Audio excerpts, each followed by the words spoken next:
Ang tanong ng lahat, Nurse KATHihik, anong agency mo? Direct hire ka ba?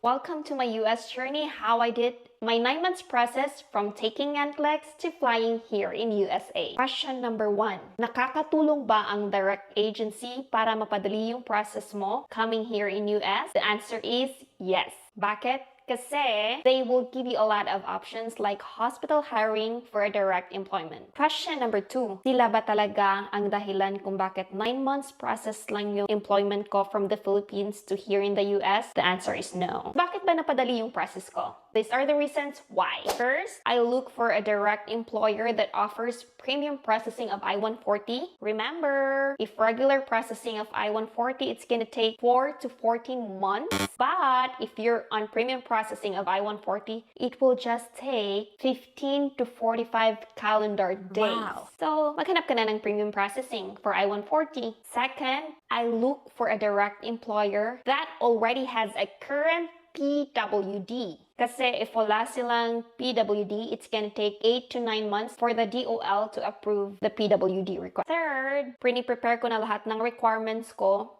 kahit hindi pa deadline. Advance tayo mag-isip. For example, kahit hindi pa ako hiningan ng documents or civil documents, kumuha na ako ng NBI, birth certificate, sinumar, ganyan. So, meron akong video sa YouTube ko at andon lahat yung list of requirements, what are the process of looking for an employer, prepare those documents now like your COE and etc. And the last thing I did was I applied for expedite visa interview. If your priority date is already current in visa bulletin at meron ka ng visa screen and all the requirements on your hand, you can apply for visa interview expedite and nasa embassy yon if i-approve ba nila yung request mo. For me, na-approve naman. Kung gusto nyo malaman kung paano mag-request, I also have a video for that one. So mga KATHihik, ano nga ba yung direct agency ko? My direct agency is KATHihik. Our next vlog will be what are the assistance that we can get from a direct agency. Nakakatakot ba? Ikaw ba magpa-process lahat? So what are you waiting for? Subscribe na para malaman nyo kung kailan ko i-post yung vlog na yon. Thank you for watching my KATHihik. See you soon!